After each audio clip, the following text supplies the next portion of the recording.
Yeah, this is Cycle for Demand 13. Yeah, you might be getting 16 this week. It won't be for me, though. I barely have a voice today. But instead, I'm doing something a little different. I'm doing a movie review this time, and it's like the official movie review. And I'm going to go ahead and just do two movies that I know I saw already. Yeah, just bear with me because I'm going a slightly different format to do this due to the lack of voice. First one I want to start off with is Dead Hooker in the Trunk from the Saska Sisters, because that's a movie I like. I'm actually going to watch American Mary soon too. But Hooker in the Trunk, hilarious film. It's crazy to start off with because you basically got these four friends. Goody Two Shoes, Christian Boy, the Saska twins. One is the nerdy girl and one's the badass who like pretty much shot a guy, killed her mother. You'll see all that in the movie. And then pretty much the hard ass chick. For the most part, I don't remember any names, so we ain't even focusing on that.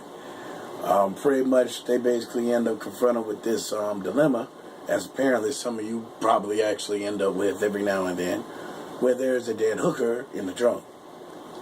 So, what to do about such said hooker that has spontaneously appeared in thy trunk? Well, pretty much just assume that she be dead. So, of course, you got to get rid of the body. Basically, they try to come up with exactly what they're going to do about it, which comes to some very, very interesting scenarios where they end up in questionable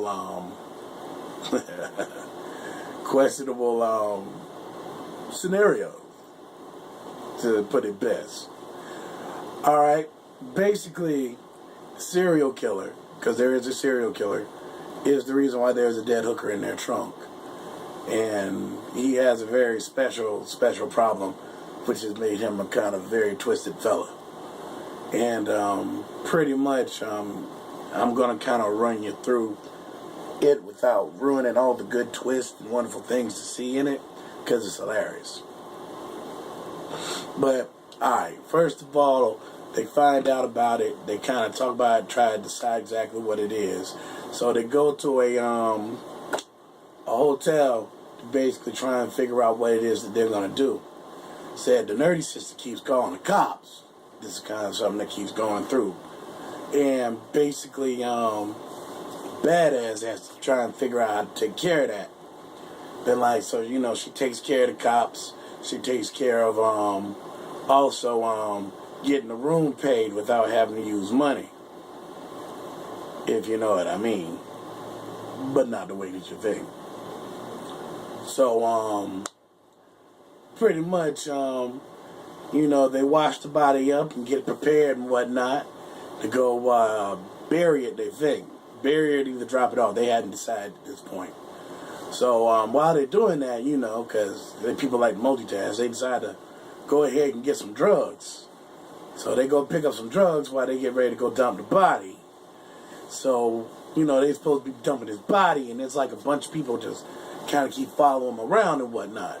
One being the pimp, apparently, and another one being the actual serial killer.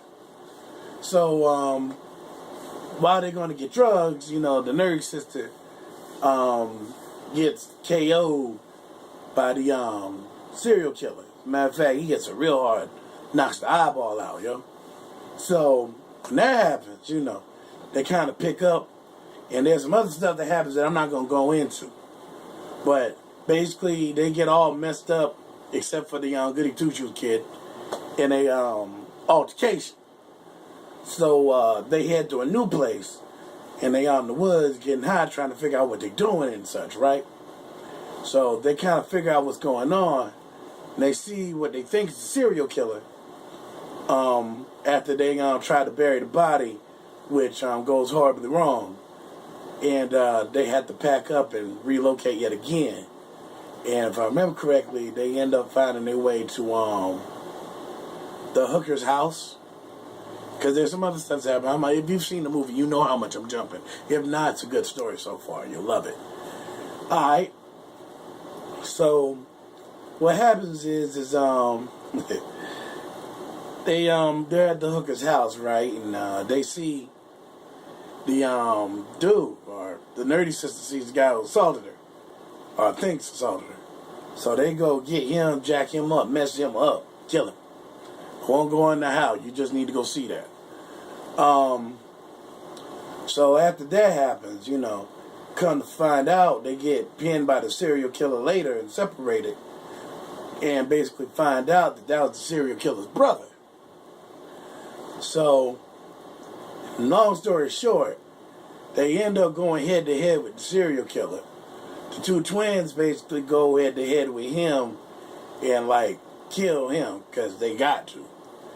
Goody Two Shoes has a moment, and he definitely needs to start spending more time at his Bible study because he needed it. And all in all, they are able to finally get rid of the body by the end of it.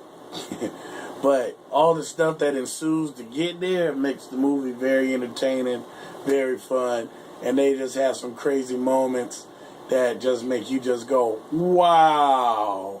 So I enjoyed that movie very much. I can't wait to see Americans heard so much about it due to the podcast that I listened to. Dread Media was talking about it, and also too, I heard it first on Horror Etc.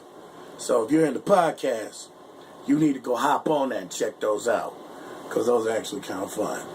So we already got Dead Hooker in the trunk, and also too, for you guys who kind of got weak stomachs and whatnot, yo, I'm getting ready to go into kind of a hardcore, heavy-handed movie, Grotesque. Now, for my friends who pretty much are all into J-horror, K-horror, and that sort of thing, this is a real treat for you, son. Well, not really, but this is a pretty messed up movie. All in all, though, I'm bringing it up because one of the things that my homegirl at where she work at? GameStop. We call it Jay. You live around, you know who it is. Anyway, we swap movies and whatnot because she told me about Black Rat and some other titles that I kind of been checking out. And I told her about Lolita and Psycho, that type of thing, because it's chaos, son. But anyway, in this one, let's see. First thing that y'all want to know is who's the director. And it looks like, because I've been looking into that the whole time, it's Koji Shirashiki. I'm probably done jacked that up. Anyway, here's what happens in the movie is basically this dude and this girl, they on a little get together, maybe play day at a cafe. They talking about he's trying to ask, would you like to be my girlfriend? But he can't just ask that because he's shy. So in not so many words, kind of asking if they could date. And, a question comes up, would you die for me? And, he do his best. So, they're walking away the cafe. They leave the cafe. Serial killer sees their couple. KOs both of them, drag them back to the lair. And straps them up in his beds. Because he's got these two, torture chamber beds where apparently he uses torture the hell out of people because that's what he's into. Could just, pay hookers for hand jobs or something. I don't know. Anyway, he's got his kicks. So basically what he does is he makes a deal with him where it's just he asks him a few questions and whatnot. Find out that they're not really an actual couple. They kind of just got together. They hadn't even had sex together. So, he's gonna get them both a couple of orgasms. Starts off with the girl, then does the guy. And by dust guy, I don't mean you should not, your first sexual experience should not be strapped.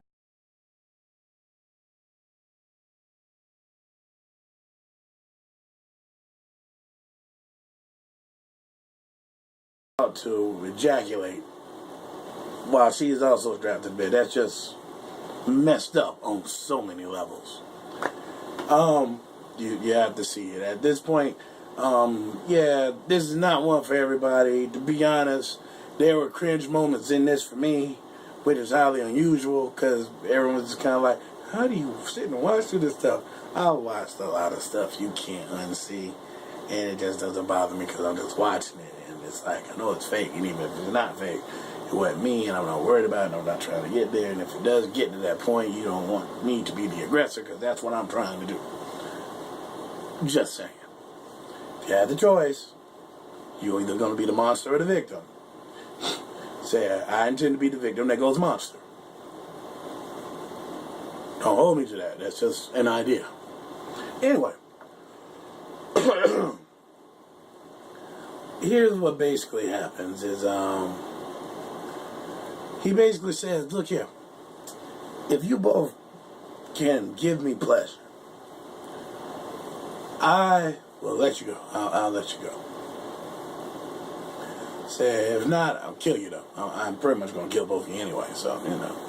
But if you can give me pleasure, I'll let you go. So, basically, by pleasure, he means he tortures the hell out of him. Where he basically proceeds to get the chainsaw and cut off fingers, remove penises, take out an eye, move an arm. It gets raw, and the way that they show it, it's just like, oh, that's tough. Oh, that is wrong. There is blood, and yeah, the metal on metal sound from a chainsaw cutting through flesh. Oh yeah, that would mess with you. So he gets his satisfaction by doing all of this. Says, so that's the messed up part. Is he basically says, yes, I've gotten there. And, you know, he's supposed to be letting them go, right? So they wake up, they're in like a recovery room of some sort, recovering from all their various injuries. They kind of have a we made it moment and realize the nightmare really getting over because the guy's a doctor, so he's actually nursing them back up. They hoping that they'll be able to pretty much leave, but they ain't gonna have no sex life worth any fun. Because, I mean, never mind not having genitals anymore. And saying you can't even get a decent hand job from each other. I mean, it's fucked up. So, not so many words. He lets them know, hey, I know what I said. But look here. Y'all look like y'all got love kind of worked out, so I'll let one of you go. I'll let you go if you can give me an encore. And in not so many words, the encore basically equals the girl would be pretty much strapped on the table across the other side of the room, while the guy has to do his best to try and survive and free her.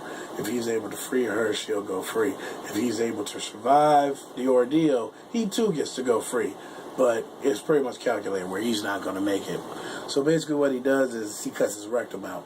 Yeah, he cuts out the asshole. And that's on this side of the room. And he has to crawl from that side of the room to the other side of the room.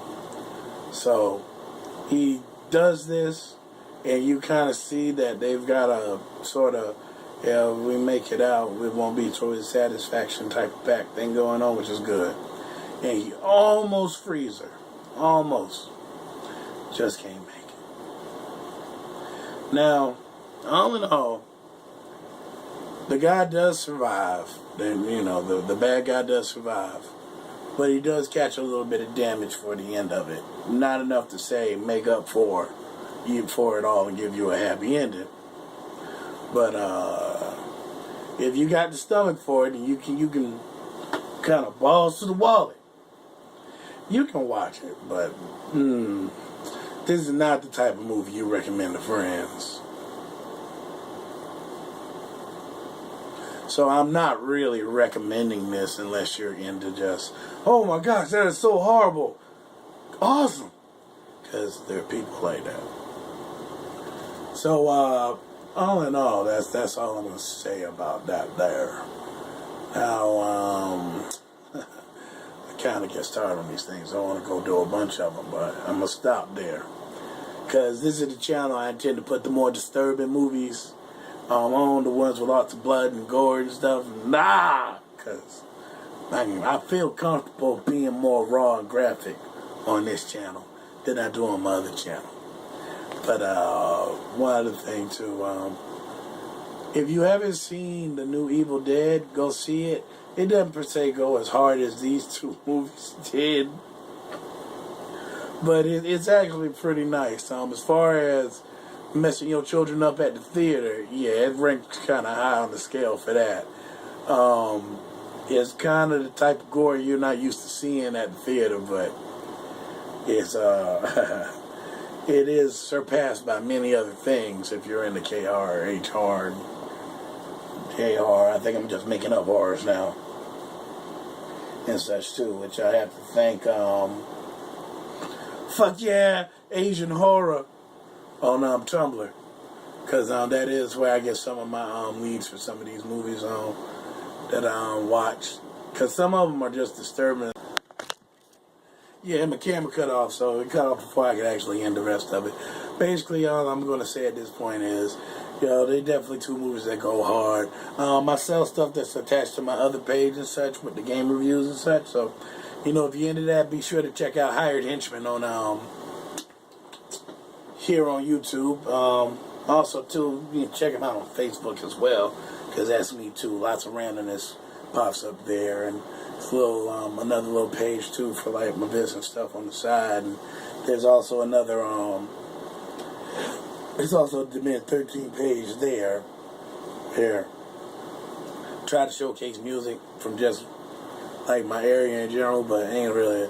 There's a lot popping. Nobody really networks yet. So basically, all I'm saying is, thanks for stopping by the show. We got some more freestyles and stuff coming up soon, hopefully, and check out the Hired Henchman page. Check out the Hired Henchman and SC and the Minute 13 pages on Facebook. I'm on Google Plus, but I don't even know what I am on there on Google Plus. I don't really mess with Google Plus like that. I just have it and read articles there, so that's probably not the best place to follow me.